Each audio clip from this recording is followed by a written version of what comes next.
Kan satu gambaran umum saja dulu bahwa kita selama ini beragama Islam khususnya ini ternyata yang kita konsumsi itu sudah masakan jadi, fast food, sudah siap saji, yang masak orang lain, ya. Dimasaknya kapan? Sejak 1300 tahun yang lalu. Ini fikih Islam, hukum-hukum Islam, baik syariat, akidah maupun akhlaknya itu dimasak oleh orang zaman dahulu, ya, pada abad kedua sampai abad keempat dan seterusnya di Daulah Abbasiyah khususnya. Karena Daulah Umayyah hanya 90 tahun usianya lalu pindah ke Baghdad, disitulah hukum-hukum Islam diproduksi oleh mereka. Jadi sekarang ini ibaratnya kayak kita ini sehari-hari kita makan sudah masakan jadi. Dan yang masak banyak-banyak, warungnya juga banyak warungnya nih. Ada warung Syafi'i, warung Hanafi, warung Maliki, mazhab Hambali, warung Mu'tazilah, warung Syiah, warung macam-macam warung. Nah itu di sini jadi persoalannya, sehingga karena masakannya berbeda-beda dan selera kita berbeda-beda, maka terjadilah dalam bulan puasa ini kadang-kadang bukannya menambahkan kerukunan dan keakraban dan kemesraan beragama, malah justru saling menyalahkan, saling gontok-gontokan. Dari mulai sejak awal Ramadan penetapan sudah berbeda pendapat, saling salah menyalahkan, sampai nanti penetapan Idul Fitrinya juga berbeda pendapat. Nah itulah makanya kita mencoba, ya, hari ini ingin masak sendiri. Ya, artinya mereka kan sebenarnya kan dari Al-Quran, As-Sunnah, Al-Ijma', Al-Qiyas itu bahan-bahan bakunya. Nah hari ini kita ingin melihat bagaimana Al-Quran menjelaskan tentang puasa ini.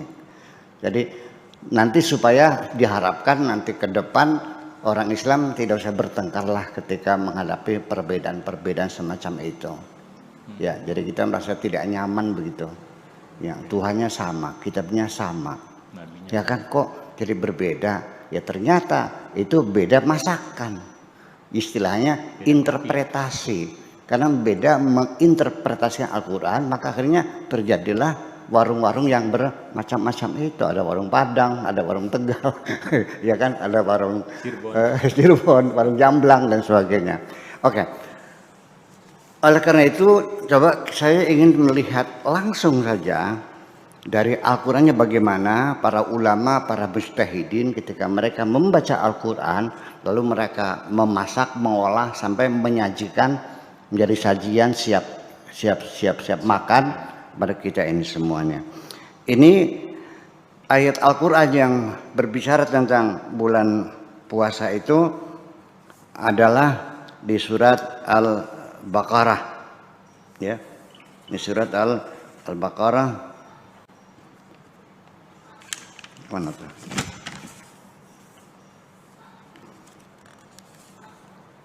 Oh jadinya lepasnya. Coba cari dulu bentar. Ini sudah dibersih kok bisa.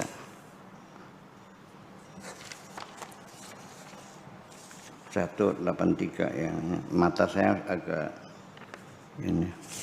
Ayat 183 yang awalnya berbunyi ya ayyuhalladzina amanu kutiba alaikumusyamu kama kutiba alal ladzina min qablikum la'allakum tattaqun ayyaman ma'dudat faman kana minkum maridan aw ala safarin fa'iddatun min ayyamin ukhar wa 'alal ladzina yutiqunahu fidyatun ta'amu miskin faman tatawwa'a khairan fahuwa khairul lahu wa antasumu khairul lakum in kuntum ta'lamun. Syahrul Ramadan alladzi unzila fihi al-Qur'an hudan lin-nasi wa bayyinatin minal huda wal furqan. Faman syahida minkum syahra falyasumhu wa man kana maridan aw ala safarin fa'iddatun min ayyamin ukhar.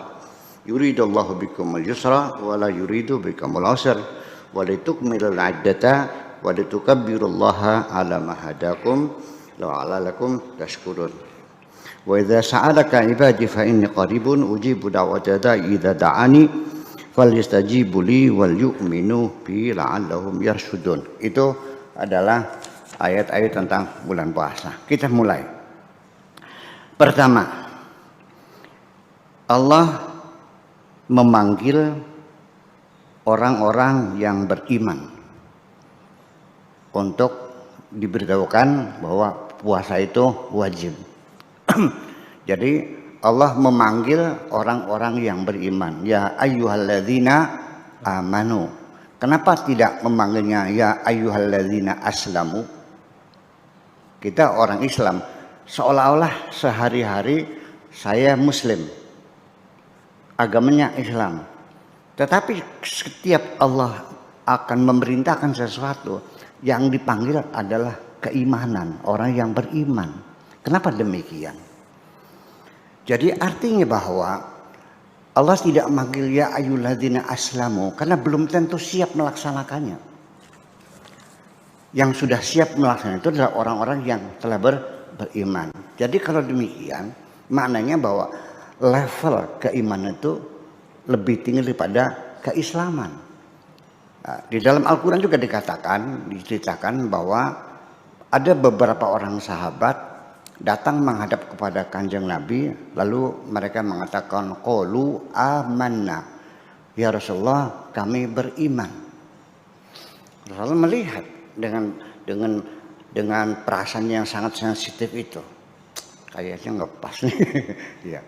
Nah, betul juga akhirnya datang perintah dari Tuhan untuk menyampaikan kepada mereka yang menyatakan dirinya telah beriman, bal qulu aslamna. Sebaiknya engkau mengklaim saja telah berislam. Jangan mengatakan kami telah beriman. Loh, kalau begitu berarti kalau orang beriman sudah pasti berislam. Tapi orang yang berislam belum tentu beriman.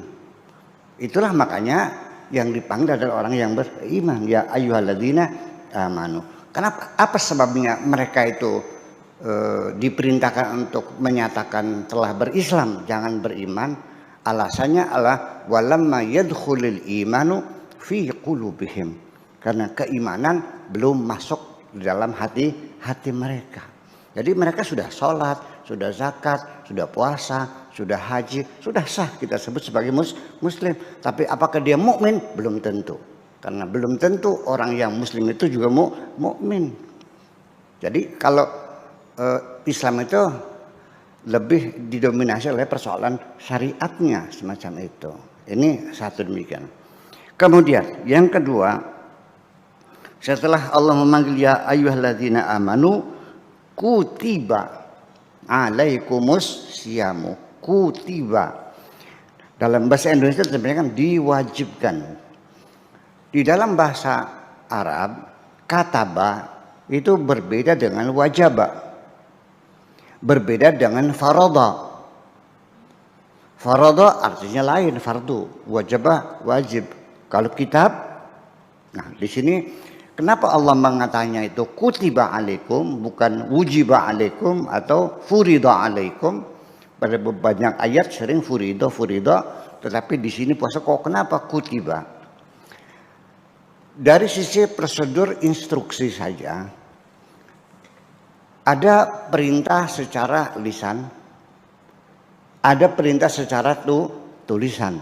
Itu beda. Kutiba dituliskan makna aslinya. Artinya diwajibkan secara tertulis.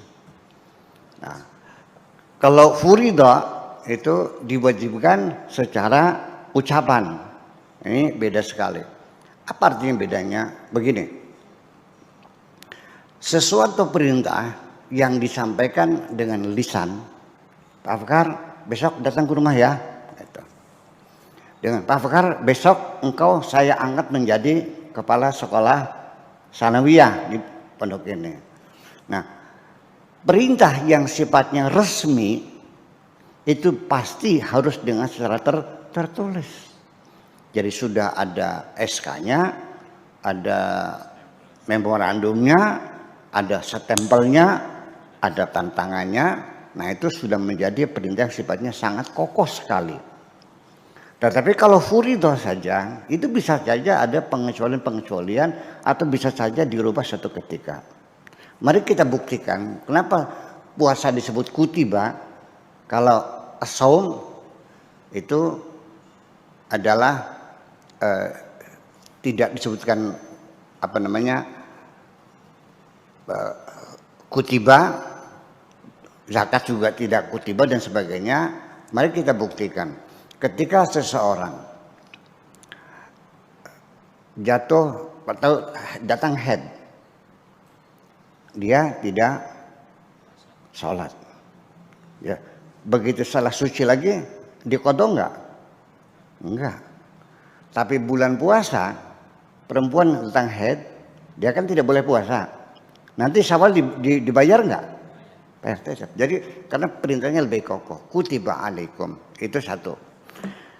Kemudian kama kutiba alal ladzina min qablikum, seperti juga puasa ini diwajibkan bagi bangsa-bangsa sebelum kita sekarang ini. Artinya di setiap negara, di setiap bangsa